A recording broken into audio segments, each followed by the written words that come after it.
Estamos aquí atando cabos, estamos platicando con el senador del PRI, Jorge Carlos Ramírez Marín, que a la vez es también el presidente de la Comisión de Ciencia y Tecnología del Senado, y se ha hablado mucho de cómo se hicieron las cosas en el Senado, de que si se rompieron procedimientos, etcétera. El presidente, por otra parte, dijo que se había discutido donde se tenía que discutir y que había habido dictámenes, es decir, que había habido reuniones de las comisiones como debe ser. Y entonces te agradezco mucho, Jorge Carlos Ramírez Marín. Me estabas contando, bueno, en la Cámara de Diputados se hizo una iniciativa justamente para modificar el CONACYT, convertirlo en otro organismo, cambiar quiénes son las personas que están sentadas, digamos, no sé si se llamará el consejo o el comité, digamos, que toma las decisiones colegiadas más importantes, y hay toda una serie de cosas que vamos a hablar del fondo. Pero en la forma prometieron 7 parlamentos abiertos, solo hubo 2 reuniones, lo votaron ahí la mayoría en la sesión de comisión, pasó a diputados, en diputados se votó también y llega al Senado. ¿Y entonces qué pasa? Que en diputados lo que no conocen son los cambios que se hacen, de lo que finalmente aprueban en la comisión a lo que se vota en el pleno, se introducen cambios que nadie en la comisión conocía, excepto pues quizá el presidente o la directiva. El caso es que así llega como minuta al Senado. El 28 de febrero la Comisión de Ciencia y Tecnología del Senado había acordado que lo que nos enviara la Cámara de Diputados iba a tener un tratamiento donde hubiera apertura para escuchar a los que no hubieran podido participar en la Cámara de Diputados, que no íbamos a hacer parlamento abierto sobre todo, pero sí íbamos a hacer parlamento abierto con lo que dejara de cubrir o de ver la Cámara de Diputados. Esto se acordó, era un acuerdo firmado por la comisión. Cuando recibimos la minuta del Senado, del diputado, yo le comunico a la mesa directiva que pues hay que cumplir con el acuerdo que se tomó el 28 de febrero. Yo, por lo tanto, no convoco a la sesión de la Comisión de Ciencia y Tecnología porque teníamos que convocar a los parlamentos abiertos. El viernes, el secretario de la comisión, como lo prevé el reglamento, por su cuenta, con la tercera parte de los integrantes de la comisión, Morena no tenía mayoría, pero convoca.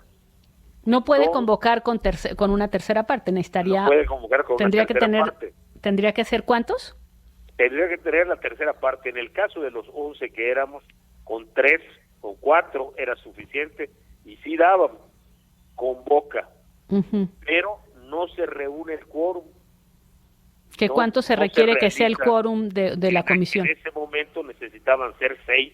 No se reúnen los 6, se suspende esa reunión, ya estamos en el estira y encoge de la toma de la tribuna y todo lo demás.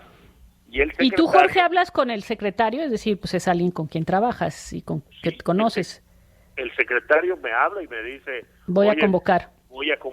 Le digo, bueno, de acuerdo al reglamento, esto es lo que hay, acuérdate de nuestro acuerdo y demás, pero pues yo realmente aceptando que el reglamento le da la posibilidad de convocar y esperando que hubiera sesión de la comisión, pero no la hay. Y así llegan a la noche del viernes sin sesionar la comisión, deciden reunir las firmas, ya nombraron a 2 integrantes más en la comisión para completarla. ¿Nombran ahí mismo? O sea, el viernes lo que hacen es nombran a 2 nuevos integrantes. A 2 nuevos integrantes. ¿A quién le toca hacer eso? Los números le toca hacerlo a la Junta de Coordinación Política a petición del grupo parlamentario. En este caso, Morena les dice, dame estos 2 que me faltan, y sustituir a la senadora de Morena, que estaba en Bruselas en una comisión oficial, la cambian, lo cual pues te dice 2 cosas. 1, estaba desempeñando una comisión oficial, ¿cómo deja de ser senadora desempeñando esa comisión?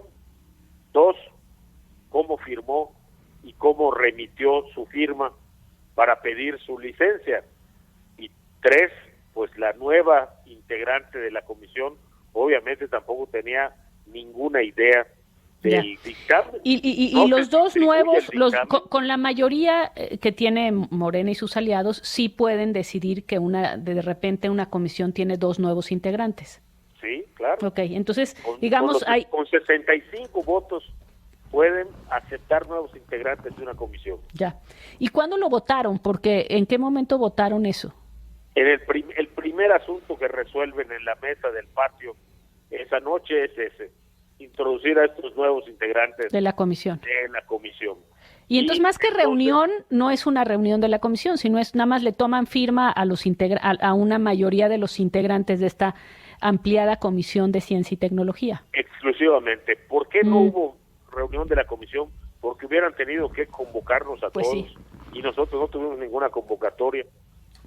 Entonces, reúnen mayoría de firmas, y con eso votan, y ya después vienen todas las demás irregularidades. Ya. El hecho de que no se pudiera verificar el quórum, el hecho de que no se pudiera verificar el... Pero yo sé, senador, que eres un especialista también en temas de derecho parlamentario, y nada más la pregunta aquí es, al final, ¿todo esto se lleva a cabo cumpliendo la legalidad? Es decir, el secretario sí puede convoca, no tiene quórum, entonces amplían la comisión y recogen firmas, y entonces ya presentan el dictamen. Hasta la convocatoria del secretario es apegado al reglamento. Otra cosa, el secretario hubiera tenido que poner acuerdo, modificar el acuerdo de la comisión que existía desde el 28 de febrero, pero a partir de allá se omite todo eso. Se reúnen las firmas y se pone a discusión el dictamen. Mira, hoy la Corte recuerda que entre 2015 y 2020 la Corte le dio palo, por hablar coloquialmente, a leyes y modificaciones de leyes que hizo el Congreso. Una de esas me tocó a mí en la Ley de Seguridad Interior por no cumplir los procedimientos parlamentarios.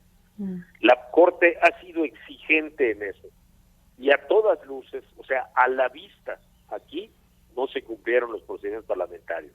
Ya vendrá después la investigación de si efectivamente alteraron el quórum o si había quórum, etcétera, etcétera. Pero lo que evita la Corte, lo que busca evitar, es este procedimiento de fast track, donde se vota sin conocer a fondo los asuntos. Porque además... Y eso no hay forma de decir que no pasó. Ya, y además hay un tema aquí que quiero entender.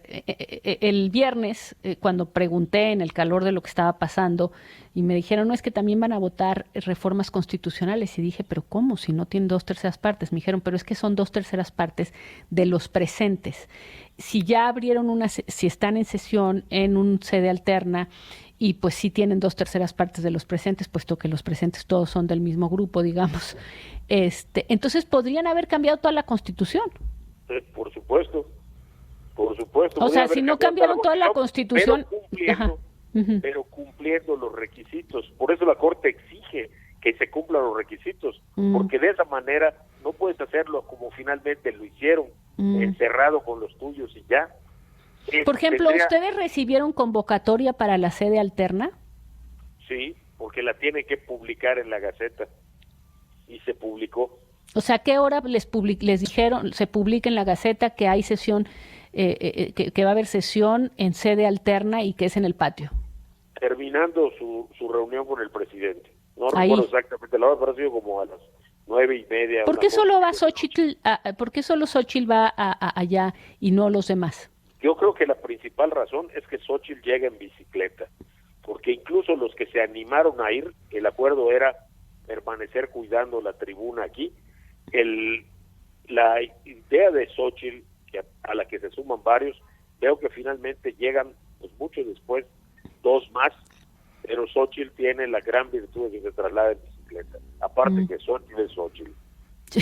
Sí, la verdad sí, es verdad. Y lo de la bicicleta es importante porque recordemos que en ese momento se está llevando a cabo ¿cómo se llama? El concierto de Rosalía, que no es cualquier cosa.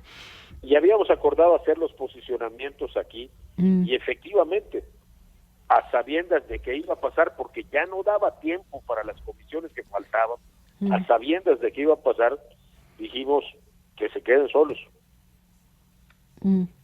Con la idea de que van a impugnar. De pasar ahora a las impugnaciones, a las acciones de inconstitucionalidad, que es el proceso que sigue.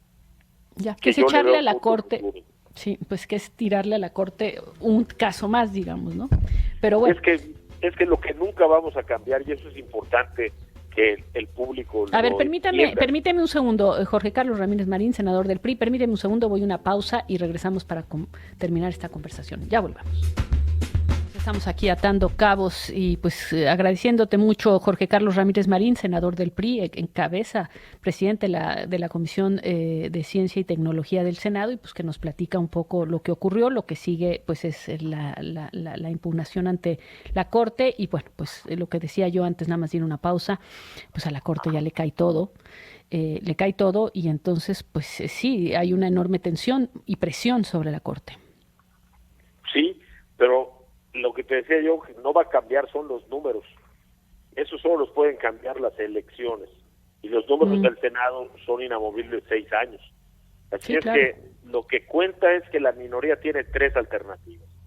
Generar los consensos. Los genera en este periodo, en esta etapa específica, en este episodio, genera los consensos. Te dicen que sí, que vamos a nombrar consejero del INAI. Llegan al pleno, llegan a la votación y votan en contra de lo que ellos mismos pidieron. Pero a mí me dijo ayer César Cravioto que no, ellos habían comprometido llevarlo a votación, no votar a favor. Fíjate qué simpáticos, ¿no? Seguro que sí. Seguro que eso va a aceptar la oposición en una mesa. En la Junta de Coordinación Política, yo me sentía como de prepa, de verdad. Bueno, la pijamada sí pareció de prepa también. Sí, y se divirtieron como de prepa sin lugar a dudas, pero en serio, no puede. Estamos entre gente seria, supuestamente. El segundo recurso de la oposición es el bloqueo, que fue lo que hizo, hasta donde llegan sus fuerzas y sus posibilidades numéricas. Y finalmente está el recurso legal, que es el menos deseable, como bien dices tú, por las presiones que genera, pero la Corte, repito, de 2015 a la fecha, ha venido resolviendo sistemáticamente en contra de obviar los requisitos, los reglamentos, los procedimientos legislativos.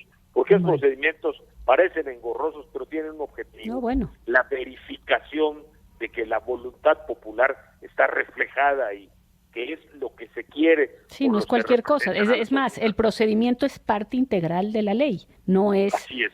No es un aditivo. Sí. Tiene que acabar ahí, en la Corte. Pues muchísimas gracias, Jorge Carlos Ramírez Marín, senador del PRI. Muchísimas gracias. Gracias, un gusto platicar contigo. Gracias.